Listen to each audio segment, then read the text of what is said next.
Today on Rappler.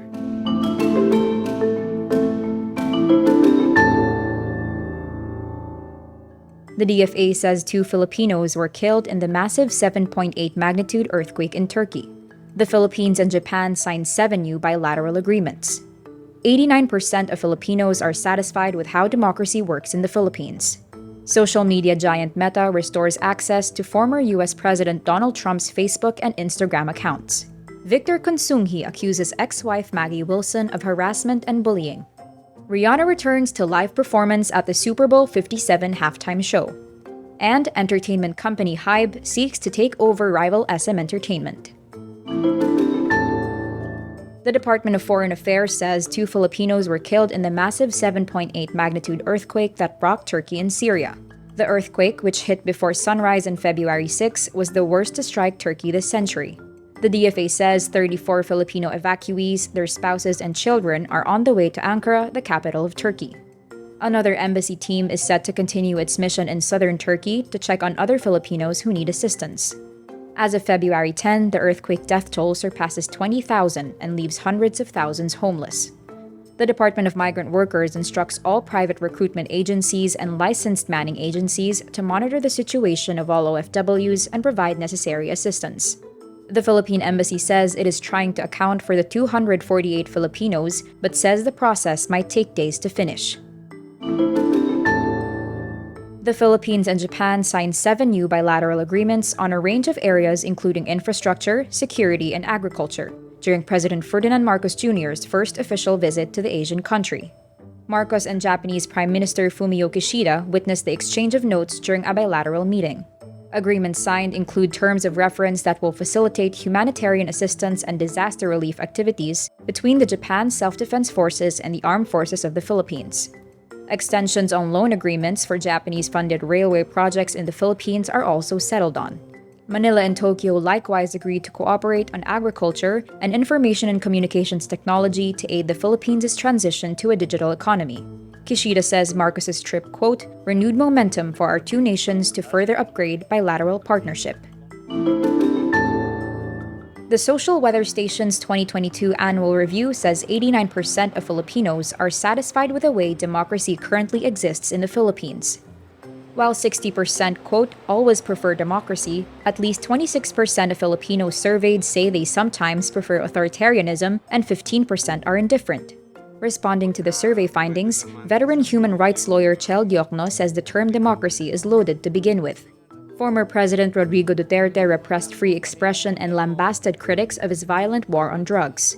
While only 26% of those surveyed in December 2022 approved of authoritarianism, that number showed a steady increase in the last quarter of Duterte's term. There were 4 SWS surveys in 2022 discussed in the annual review.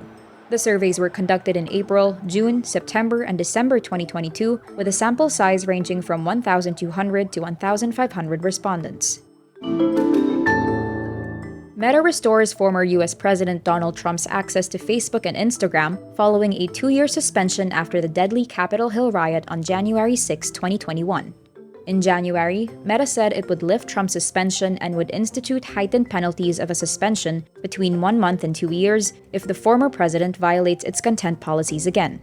Trump now regains access to key platforms for voter outreach and political fundraising ahead of another run for the White House in 2024. He has 23 million followers on Instagram and 34 million on Facebook as of January. In November 2022, Twitter reinstated Trump's account, but the former president said he had, quote, no interest in returning to Twitter.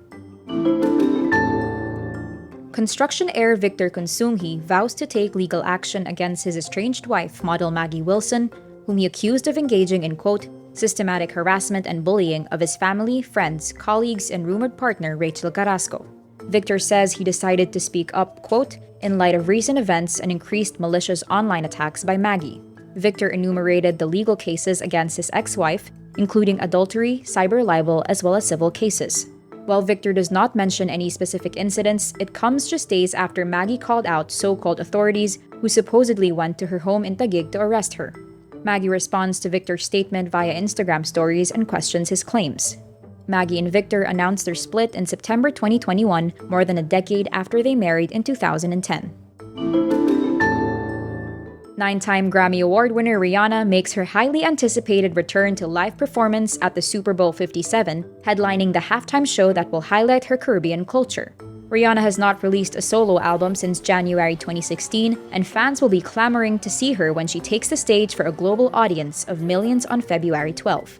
The international superstar says she was inspired to take on the challenge after giving birth to her first child in May.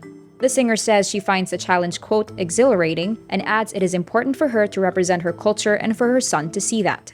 Rihanna's only solo music in the last 7 years came in October when she released Lift Me Up in tribute to late actor Chadwick Boseman for Black Panther Wakanda Forever, with a song earning her an Academy Award nomination. South Korean entertainment company HYBE says it will buy shares worth 423 billion won or $335 million in rival SM Entertainment, seeking management rights to strengthen its position in the K-pop industry. The move will make HYBE the largest shareholder of SM Entertainment. HYBE takes over a 14.8% share in SM Entertainment, purchased from an 18.4% stake held by the previous largest shareholder and SM founder Lee Soo-man. HYBE is the agency that manages K-pop megaband BTS. SM is home to other popular K-pop acts including NCT and aespa.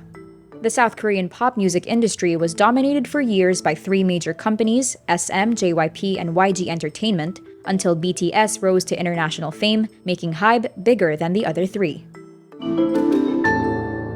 And that's today's wrap. I'm Nina Liu, thank you for watching. Click the link below for the full story. Follow us on Rappler's YouTube, Facebook, Twitter, Instagram, and TikTok.